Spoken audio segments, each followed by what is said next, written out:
30 years after her mother had the vision to open a childcare facility and eventually a K 12 school, Teresa Middleton is walking her mother's vision to fruition, celebrating a new state of the art school building. Tucked away in the small town of St. Stephen in Berkeley County, Miracle Academy is hosting its Founders Day celebration, opening its doors to the public for a glimpse of the miracles happening there every day. Middleton recently spoke with the Christian Village News about the school's journey.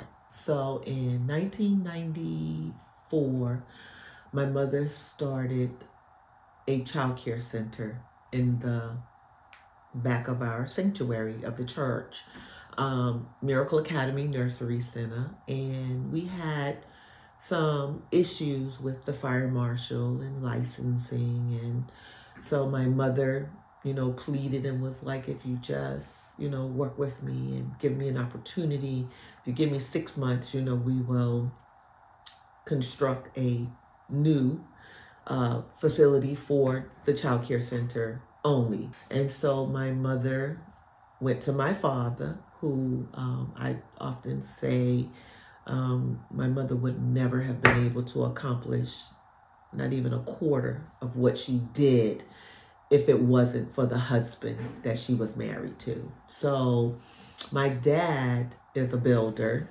and when my mother went to him and she said, I want to, build a daycare center. So, of course, the hunt was on for an architect, and we had an architect hired, and, all of the things that you needed to do, architect, engineer, the county, getting permits, that kind of thing. My dad commits to building the child care building, and when the building was going up and my father was working, on this construction project, my mother said to me, she said, the Lord showed me in a dream where older children were walking through the new building. And I said, She says, I think the Lord wants me to open a school for older children. I said, the Lord doesn't want you to do that. That's not what the Lord wants you to do. And so she said, I believe the Lord wants me to open a school. And I said, no, I was very resistant to the idea of that. I had just earned my master's degree from the Citadel in education administration. So, you're thinking, I'm going to climb this ladder in public education. I'm going to get this pay raise. I'm going to become a public school principal. Those were the goals and the desires in 1995. And my mother said, I want you to come work for me. And I said, I'm not doing that. I said, no, no, no, no. And of course, my mother was that person who, if the Lord told her to do it, it didn't matter the opposition. It didn't matter who agreed. It didn't matter who supported. It didn't matter to her. She would always say 1 plus God equals a majority. She says, and the Lord told me to do this, and therefore I'm going to do it. And so she continued the construction project, continued, building.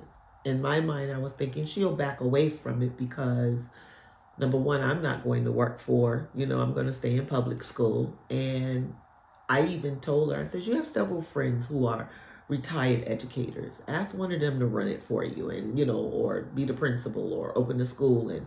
And she says, no, no, I want you to come and work for me at the school. She said, the Lord told me to educate you, and I sent you to college, and I educated you, and I paid for your education. And fast forward, some months go by, we're still building the school. My mother's not backing away from it. And in April, I hear a word that I actually listen to.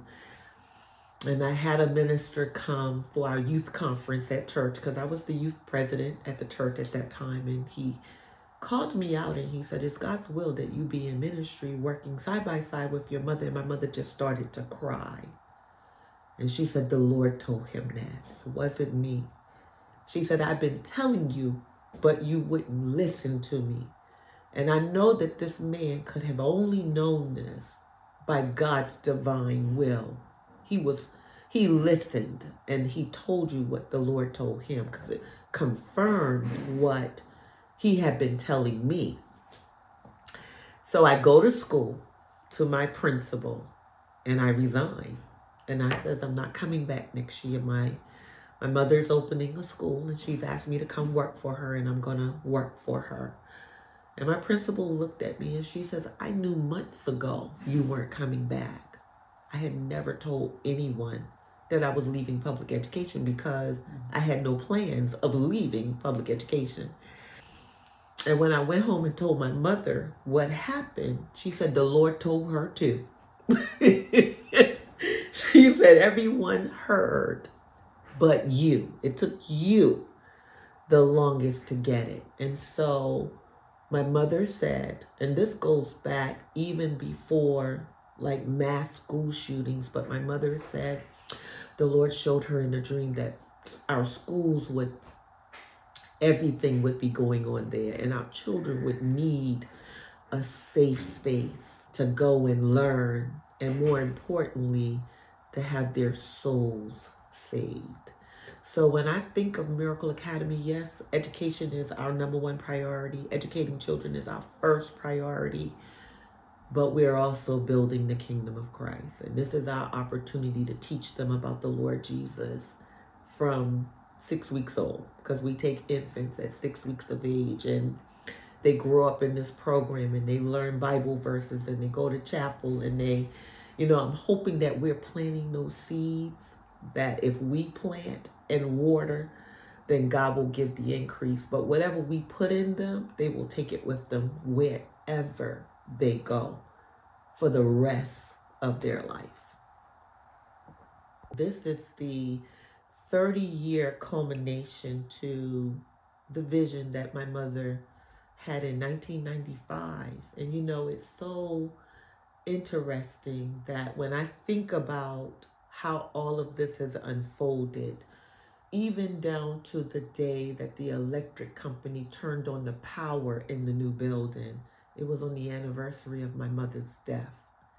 And so I kind of know that the Lord has been with us every step of the way. And I also know that this is the appointed time. And so going back to a conversation I had with my mom in, I think, May of 2007. My mother died August 18th, 2007. And she said to me, she said, I need you to hear me.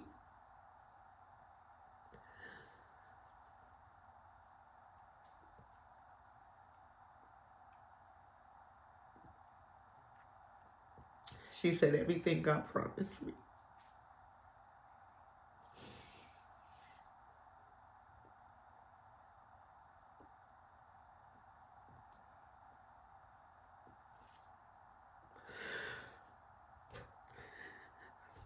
You're going to live.